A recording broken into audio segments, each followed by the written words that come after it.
अपने हाथ से रोटी बनाकर भोग लगाते, भगवान जी को बहुत प्रेम करते। और जब वो चक्की पीसते ना तो पसीना निकलता रहता, तो पीछे खड़े भगवान, सुनो भक्त क्या, अम्बरीश क्या कर रहे हैं, भगवान के लिए चक्की पीस रहे हैं कि आटा निकलेगा गेहूं से, रोटी बनाएंगे ठाकुर जी को खिलाएंगे। अब यहाँ वो गेहूं पीस रहे हैं और पीछे खड़े होके भगवान उनको पंखा कर रहे हैं। अम्बरीश ऐसे अपने पीताम्बर से भगवान श्रीमन नारायण, भगवान क्या कर रहे हैं, अम्बरीश जी को हवा दे रहे हैं, और अम्बरीश क्या कर रहे हैं, चक्की पीस रहे हैं। और जब अम्बरीश को लगा कि कोई हवा कर रहा, पलट के देखा तो भगवान बैठे, चरणों में गिर पड़े, प्रभु काहे अपराध करा रहे हो, हम तो आपके दास हैं और आप देखो हमें पंखा झलका रहे हो, कितना बड़ा अपराध हो जाएगा। अम्बरीश जी बोले, प्रभु ये अपराध हम सह ना पाएंगे। भगवान बोले, अम्बरीश क्या करूं, ये बताओ मैं किसका ध्यान करूं, मैं किसकी, मैं थक गया बैकुंठ में रहते रहते, मुझे भी सेवा करनी है, किसकी। बोले, तुम भक्त हमारी सेवा करते हो तो हमारा भी मन होता है कि हम अपने भक्तों की सेवा करें। हम कहाँ जाएं, तुम दिन भर हमें पंखा झलकाते हो, तुम दिन भर हमें हवा करते हो, हम किसको हवा करें। भगवान भी वैकुंठ में बैठे बैठे थक जाते हैं, तब तो आते हैं राम बन के, कृष्ण बन के, नाना प्रकार के अवतार लेकर। लॉकडाउन था कोरोना काल में, घर में बैठे बैठे आप लोग थक गए कि नहीं। कुछ लोग तो गाड़ी लेके घूम फिर के फिर आ जाते थे घर में, कहीं जाना आना तो था नहीं, तो सड़क में ही घूम घाम के आ जाते थे, घर में कब तक घुसे रहे। ऐसे ही भगवान भी वैकुंठ में कब तक घुसे रहेंगे, उनका भी जी करता है चलो थोड़ा आज नहा के आए बढ़िया सरयू जी में, यमुना जी में। इसलिए भगवान अवतार लेते हैं जरा कृष्ण, और यशोदा का दूध पीते हैं, खेलते हैं। एक दिन क्या हुआ, कन्हैया नंगे पड़े थे यमुना के किनारे, सारे बच्चे थे और नंग धड़ंग पड़े हैं, और काय में बालू में लौट रहे हैं। ये बैकुंठ में रह रहे के थक गए हैं, यहाँ के लौट रहे हैं, चित्तपट्ट हो रहे हैं ऐसे ऐसे यमुना के किनारे। और कन्हैया अकेले नहीं थे, सारे ग्वाला सब नंगे और लेट रहे हैं। और तभी दुर्वासा जी आ गए, और जब दुर्वासा जी आए तो दुर्वासा जी को पता चला कि जगत का पालनहार अवतार लेके नंद को छोरा बन के आयो है। तो वो बाल खेल रहे थे, कन्हैया खेल रहे थे, तो संयोग से कन्हैया से आके दुर्वासा जी ने पूछ लिया, छोरा यहाँ। कन्हैया, हाँ बाबा, का है गो। बाबा बोले, सुन बेटा, मैंने सुन रखे हो कि नंद को छोरा भगवान है। तो कन्हैया बोले, हाँ बाबा भगवान है, बोल का करेगो। दुर्वासा जी बोले, भैया वाह नंद के छोरा को पता बताए दे कि वो नंद को छोरा रहे कहा, मैं वाकू दर्शन कर लूं। तो कन्हैया बिल्कुल धूल में लिपटे थे और नंग धड़ंग खड़े थे। तो भगवान बोले कि बाबा मैं ही नंद को छोरा हूं। अब तो दुर्वासा जी को मोह हो गया। क्या हो गया? मोह। कैसा मोह? दुर्वासा जी, अब भगवान बोल के चले गए और फिर वो यमुना जी में नहाए और नहा के फिर बालू में लौटने लग जाए, फिर नहाए फिर बालू में चित्तपट्ट लौटने लग जाए, और ग्वाल वालों के संग कभी कबड्डी खेलें, कभी वो उनकी पीठ में बैठ जाएं, कभी इनकी पीठ में वो बैठ जाएं। अब दुर्वासा जी बोले, हे भगवान, ये भगवान तो हो नहीं सकता, यदि ये नंद को छू रहा है तो ये भगवान नहीं हो सकता। क्यों?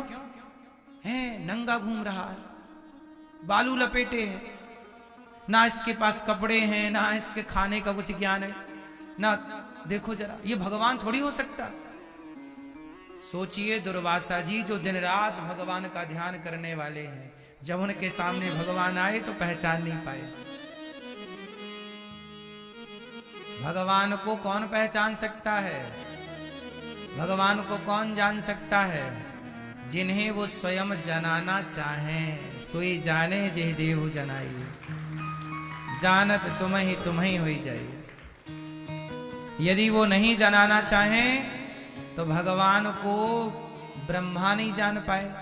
मुह्यन्त यत् सूरयः, नहीं जनाना चाहें तो दुर्वासा जी नहीं जान पाए। माता सती नहीं जान पाई, देवराज इंद्र नहीं जान पाए। जब नहीं ही जनाना चाहेंगे तो भला आप भला हम कैसे जानेंगे? इसलिए भगवान की सत्ता को, भगवान की माया को, भगवान को जान लेना सबके बस की बात। इसलिए कहता हूं कि तनिक जान करके घमंड ना कर लेना कि हमने सब जान लिया। तनिक जान कर अभिमान ना कर लेना कि हमने सब जान लिया। जो सब जानते थे वो भी कुछ नहीं जान पाए। जो सब जानते थे वो भी कुछ नहीं जान पाए। तुम तो कुछ नहीं जानते तो क्या सब कुछ जान लोगे?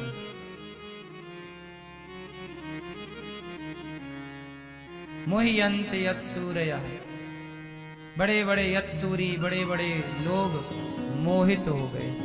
अच्छा, जब दुर्वासा जी को मोह हुआ तो सुनो क्या हुआ। दुर्वासा जी को जब मोह हुआ ना, तो दुर्वासा जी को मोह हुआ, भगवान समझ गए कि बाबा चक्कर में पड़ गए। तब भगवान ना छोटा सा मुंह खोले, वही बालू पर लेटे कन्हैया नंग धड़ंग मुंह खोले, और जब मुंह खोले ना तो दुर्वासा जी समा गए भगवान के मुख में। और दुर्वासा जी जब मुख में समाये तब दुर्वासा जी ने भगवान के भीतर सब कुछ दर्शन किया, पूरा ब्रह्मांड देखा। अंदर भी कृष्ण लीला देख रहे हैं, नंद को छोरा बालू में लौट रहा है। और दुर्वासा जी अंदर पूछ रहे, दुर्वासा जी खुद दुर्वासा को देख रहे हैं भीतर कि एक दुर्वासा जी मोह में पड़े हैं। अब दुर्वासा जी समझ गए, हे भगवान ये तो प्रभु की लीला है। सब कुछ दिखाया, ब्रह्मांड दिखाया, सब मतलब स्वर्ग दिखा, अतल वितल सुतल तलातल रसातल महातल पाताल भूर स्व महरलोक सत्यलोक जनलोक तपलोक, जितना कुछ था रोम रोम प्रतिवेद कहें। ब्रह्मांड निकाया निर्मित माया रोम रोम प्रति वेद कहें। जिनके एक रोम में अनेक अनेक ब्रह्मांड लटक रहे हैं, वो सब कुछ पूरा सब कुछ दिखाया भगवान ने। बैकुंठ दिखाया, भगवान के प्रकट होने की लीला दिखाई, सब दिखा दिया। अब तो दुर्वासा जी रहे भीतर, और जब भीतर रहे तो ऐसा लगा कि कई कल्प बीत गए। वो बाहर आए तो दुर्वासा जी भगवान ने फिर बाहर खड़ा कर दिया। दुर्वासा जी बाहर खड़े, और जब बाहर आए तो लेट गए कन्हैया के चरणों में। ब्रजवासी बोले, लाला ये बाबा को कहा है गौ? कन्हैया बोले कि अकल ठिकाने लग गई, अक्कल ठिकाने लग गई। दुर्वासा जी चरणों में पड़े हैं, हे प्रभु क्षमा कर दो, आप तो करो लीला, ये बालू में खेलो। कई बार भगवान की लीलाएं इतनी सहज और सरल होती हैं कि सामान्य प्राणी समझ नहीं पाता। और की क्या कहें, भगवान शिव की शक्ति नहीं समझ पाई। मां जगत जननी जगदम्बा माता सती जब राम सीता मां को खोजने लग गए, और ऐसे रो रहे हैं राम, इतना ओरिजिनल रो रहे हैं राम कि माता सती को मोह हो गया। ये राम भगवान नहीं हो सकते, ये भगवान नहीं है। भगवान होते तो कोई पत्नी के पीछे भागते। माता सती ने बहुत, शंकर जी ने बहुत समझाया, नहीं सती देवी ये भगवान है, ये सच्चिदानंद स्वरूप है, ये भगवान है। नहीं माने तो ठीक है, जो तुम्हारे मन अति संदेह हो, बहुत संदेह मन में जाओ, परीक्षा ले लो। अब हुई है सोई जो राम रचि राखा, को करी तर्क बढ़ा वहीं शाखा।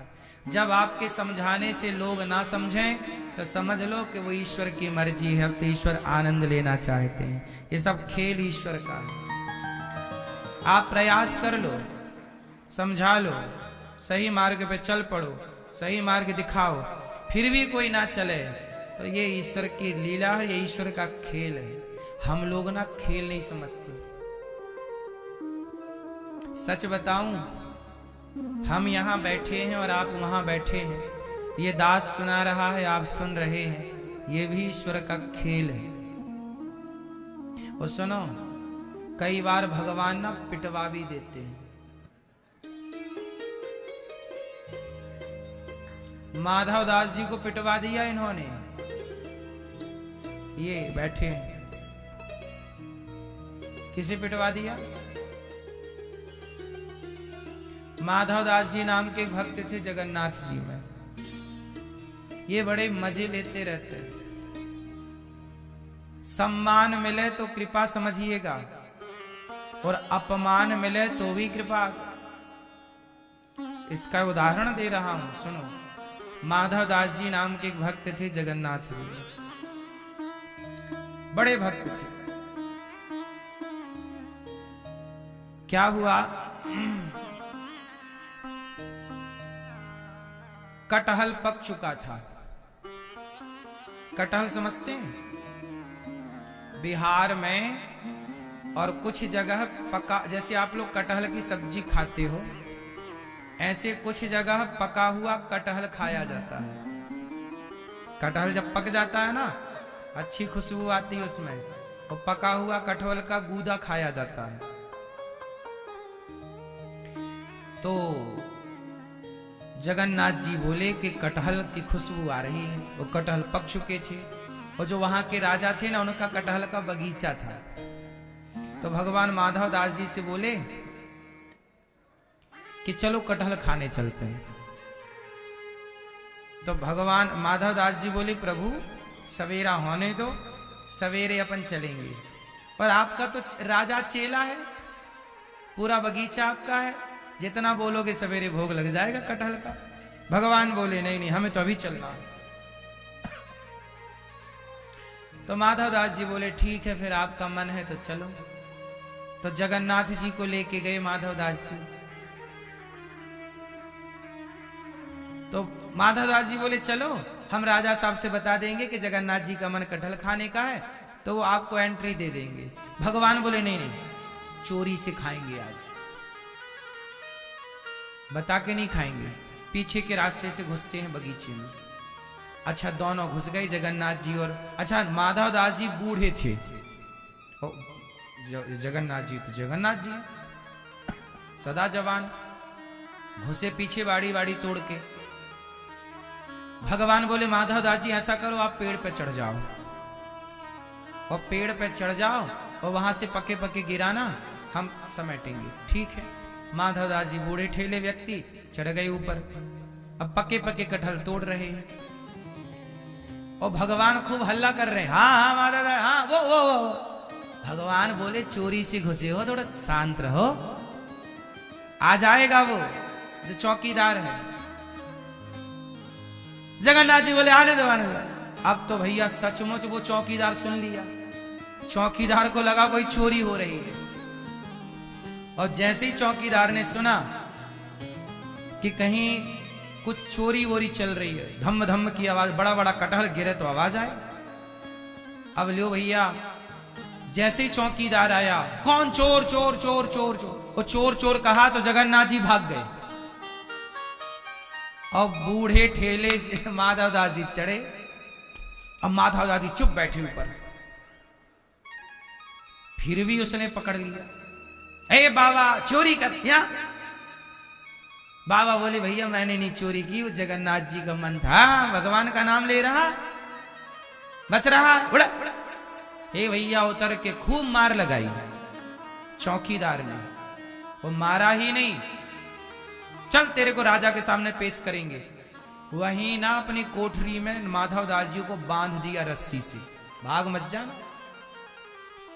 माधव दास जी बोले वाह प्रभु, अच्छा फंसवाए, हमें फंसवा के भाग गए खा पी के। और भैया चौकीदार ने अच्छे 3-4 डंडे जमा दिए। सवेरा हुआ तो माधव दास जी को लेके राजा के सामने गया चौकीदार। और जब माधव दास जी को लेके गया तो राजा ने देखा कि माधव दास जी बंधे। अच्छा, राजा जानता था माधव दास जी को, ये बहुत बड़े। राजा तुरंत सिंहासन छोड़ा और गिर पड़ा भगवान के। माधव दास, हे प्रभु आप कैसे बंधे? चौकीदार को बोला तूने क्यों बांधा इतने बड़े साधु को? चौकीदार बोला महाराज ये साधु वाधु नहीं है, चोर है, मैंने रंगे हाथों पकड़ा। राजा बोले चोर नहीं है, साधु है। चोर वो बोला, चौकीदार महाराज आपको गलतफहमी हो गई, ये कटहल चुरा रहे थे। तब राजा साहब ने कहा, महाराज क्षमा करो, क्या आप कटहल चुरा रहे थे? क्या है पूरी बात? तब बताई कि जगन्नाथ जी का मन था कटहल खाने का, हम दोनों ही आए थे, वो तो भाग गए और हम फंस गए।